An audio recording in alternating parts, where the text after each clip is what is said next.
Ohio, mga forever, I'm forever yours. Ngayon, nandito kami sa Shinjuku bus terminal. Punta kami na Nagoya. Papunta na kami sa aming bus. Ito siya, yung kulay pink. Wheeler Express. Dito na kami sa bus. From, yun nga, nasa Shinjuku, papuntang Nagoya. 6 hours yung biyahe. Tapos, itong sinakyan namin, bongga yung ano niya, bongga yung upuan niya. Itong, ano niya, unan, yung matataas. Baba siya. Tapos, ito, ganyan siya. Ito pa. Ayan, o, diba? Para pa matutulog kayo. Siyempre, baka mamaya nakanganga na kayo. Diba? Hindi kayo maiilang. Tapos, kung hindi nyo kilala yung kasama nyo, merong partition. Kaya sabi ko kay Daddy, kita-kits na lang. Merong charger. So, makakapag-charge kayo. Si Daddy Christian. Tapos, nandun si Yuri. Tapos, sa tabi niya si Ma'am. At syempre, talong-kalong ko si Yuri-chan. Hindi pa rin mahiwalay hanggang ngayon. Ayan, so nakaalis na kami. Kasi ang alis talaga ay 7 a.m. Tapos kasi 6 hours ang biyahe, makakarating kami ng Nagoya Station ng 1 p.m. So alam nyo ba na dapat kami Osaka. Yun nga lang kasi, di ba grabe na yung init kasi nasa ako. Sabi nila, mas mainit pa sa Osaka. Kaya, hindi ko rin alam kung bakit naging kami, Nagoya. Ako dito kay Daddy Christian. At hindi na rin ako nakapag kasi hindi ba sanay kayo na i-intro ako sa bahay pa lang. Pero, ngayon, ayan, late na. Kasi nga, oras na kami nakaalis? Siguro mga 4:30. Yung sasakyan namin bench. First train kasi yun, 4:58. Para makarating kami ng 6:16. Yung dating namin kanina sa Shinjuku Station. Tapos, yun nga, bilis kami lakad. Tapos, ang lakas ng hangin. Grabe, para kang nakikipaglaban. Kaya, tapos, pagdating mo lang, init po. Pawis talaga. Kaya, ayun ako, hindi ba pwede mag-intro ng gano'n. Kaya, kanina lang makapag-intro. Tapos itong asawa ko, ayan, vlogger na rin. So, support niya rin siya. And bumili siya ng DJI. DJI Action GoPro. Diba? Action 5 Pro. Ayan, diba? Ayan, tapos pagdating namin kanina sa bus station, bumili lang kami sa convenience store. Ako, milk tea, kape naman kay Daddy Christian. Meron siopaw. Alam niyo ba yung mga siopaw dito? Wala silang sauce. Pero, ang sarap ang lasa. Bumili ako lang. Hindi ko mapakita lahat kasi pihingi itong anak ko. Tapos sandwich. Ayan, napipili yung sandwich. Assorted. So, kami? 5 days. August 11 ngayon. Balik namin ay August 15. O, diba? Bongga-bongga sinulit. Kasi ang summer vacation ni Daddy Christian ay hanggang 17. May pasok pa rin sila. May summer class pa rin sila. Kaya, ayun, sinulit ang kanyang bakasyon.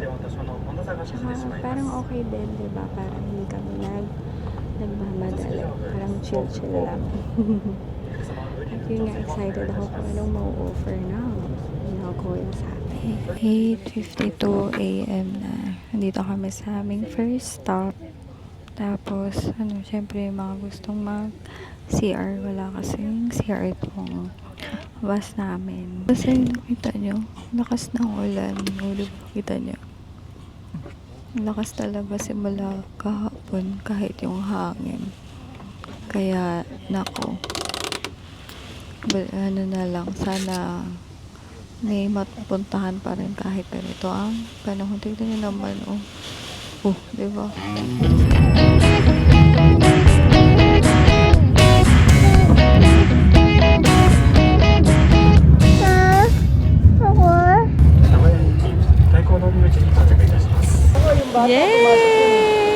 kami sa Nagoya Station.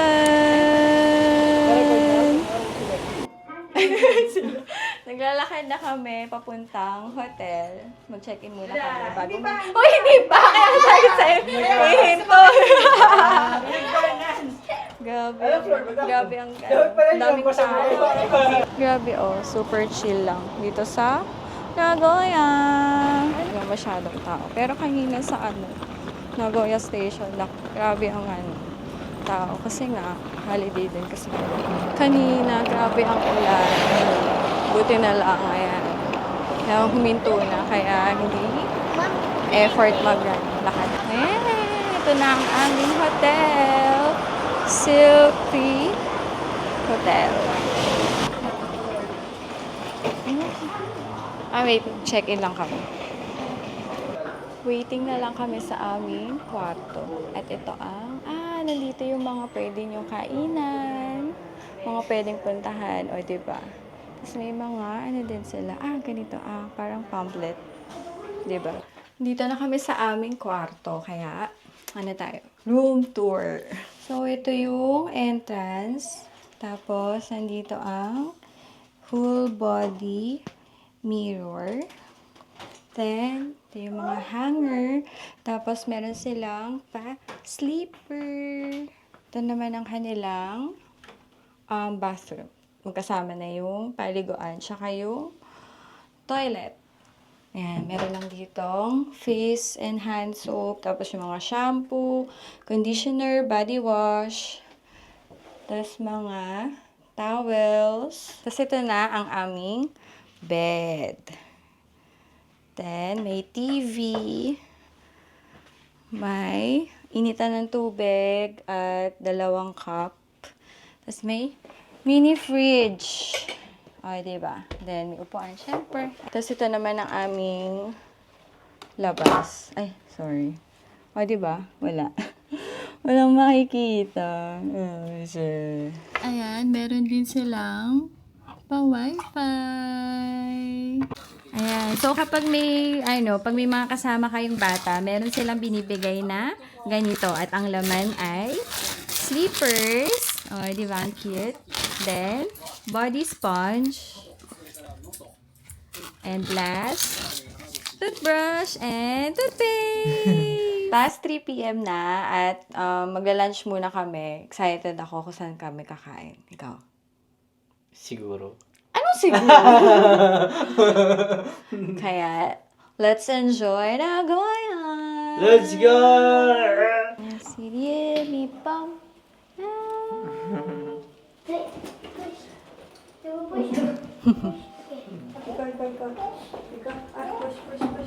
Hanap na kami ng aming kakainan. Baka may dyan hindi patag yan.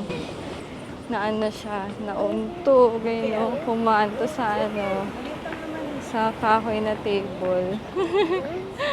Pa-welcome sa kanya. Ganda, diba? Ganda ng pagka-green ng mga puno. Ngayon, laki ng bilog. Science Museum daw. Parang may event kasi ang daming tao. Science Museum nga siya. So, mamaya mag-search ako about doon kung okay para bukas kasi maulan pa rin pagka dito daw kami. Kala namin may restaurant dito kasi nga nakita namin maraming tao. Yun pala may event lang yung museum kaya so lakad-lakad pa rin. Natin kung saan tayo makakakita ng kakainan. Ngayon nakakatuwa dito sa Nagoya. Alam niyo yung parang nakabakasyon ka pero hindi ka dun sa mga crowded. Parang ang peaceful or hindi natin alam pag yung nagpunta na kami dun sa mga pinupuntahan dito. Pero ngayon, yung nasa paligid niya, ang peaceful, wala masyadong tao. Tapos ang daming puno, kaya ang ganda. Green, kaya yan narinig yung mga semi. Hindi ko alam kung ano siya sa English Kaya nakita niyo, di ba? Marami siya kapag summer. Ayan di ba? Hindi na namin dinala yung stroller. Kasi sabi namin kakain lang. Akala namin malapit-lapit lang yung mga kainan dito. Ayun, hanggang ngayon naghahanap pa rin ko. Tapos, kahit naglalakad si Ryu, ilang beses na siya natapa. Kaya nagpapabuhat sa akin. Ayan.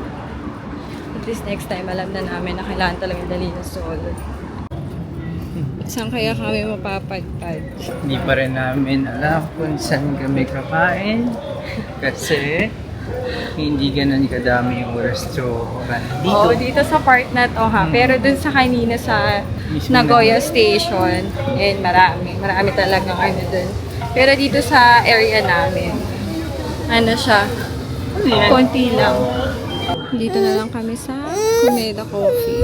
Kasi hindi na talaga namin alam kung saan kami kakain. Kita niyo naman yung pawis ko, diba? Sobra. Wait lang kami sa upuan kasi pila. Toilet lang. Kailangan ko na mag-ipit. Grabe na ang pawis. Ayan, medyo okay na yung ano ko. Kasi nga, grabe. Yung buhok kasi hanggang dito na kaya mainit na sa pakiramdam. Nga, iilan na yung mga bukas na ano dito, na mga kainan. Dahil nga siguro, holiday. Kaya halos lahat, maano mo na naghahanap sila ng makakainan. Kaya pag may kainang ano, puno. Nakaupo na kami. Lagi ang masarap sa kanila dito. Yung sample, Mga sponsored kay Forever Yours. ano, kaya may mga ano kami. Pakita mo rin yung bag mo. At saka yung, ano, bag ko. Bag ko, free din. Available sa Yellow Basket ko, TikTok shop. Ito kay Mami, nabili niya daw ng 7,000 yen sa Amazon. O, ako, free lang. Pero ano, mura lang sa ano, sa TikTok shop. Mga yung 10 yen lang. O, diba? Wala. So, ang aking inumin ay coco. Tapos, senior ay apple juice. Siyempre si Mami ay kape. Ay, kape. Tapos kape rin si Daddy Christian. Ayaw niya nga eh. Ayan, fish burger. Oh, laki na ang ano yan. Oh.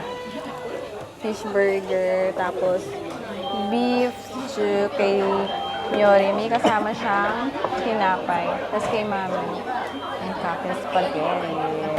Bye-bye. You may push. You may push. You may push. You may push. Arigato. Akin ang kutsara.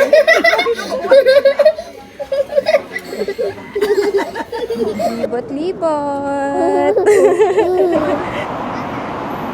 Pabalik na kami ng hotel, pero dadaan muna kami ng convenience store.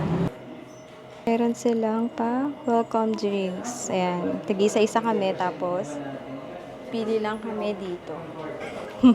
Ayan, nakapili na kami ng welcome drinks namin. Sa mga bata, meron ganito. Ay, snack. Ito, para siyang yung lumpia sa atin. Alam yung snack na lumpia. Iba't ibang flavors. Kasi ito candy. Yeah.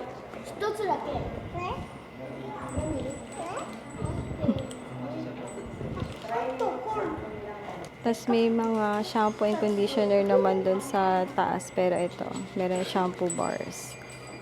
Try natin lahat. Tapos ito, free renting na pantulog. O, diba? Pwede na kayo hindi magdala ng pajama. Meron silang ito, cotton set. Cleansing milk. Kote, isa-isa muna. Face wash. Moisture lotion. Moisture milk. Cotton buds. Tapos ang galing nitong cotton buds, diba? Ito yung panglinis, tapos ito yung pang tutuli. Tapos meron silang ganito yung ilalagay mo sa sapatos. Facial cleanser, yan. Kailangan natin yan. Toner. Cleansing oil. Ayan, kailangan natin mag-double cleanse. Beauty oil. Ay, di yung mga panlalaki, oh. At saka, ayun, may Japanese tea sila. Ayan, may bath salt sila. Sige. Ano natin? Try natin. Ayan, may hairbrush. May hairbrush naman kami. Ayan, mouthwash. Toothbrush, saka dental floss. Ayan, hanap tayo ng dental floss. Mouthwash. Ayan, kuha tayo ng mouthwash. toothbrush, tapos razor, wash towel. Ayan, wash towel yung nasa baba. So,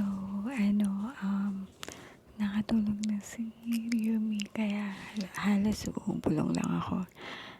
Mag 8 p.m. na. So, isa-share ko lang ngayon yung mga nagastos namin, yung sa bus. Ano din kasi siya, depende sa araw. Pero yung sa amin, sa adult ay 5,800. Tapos si Miori ay 3,250.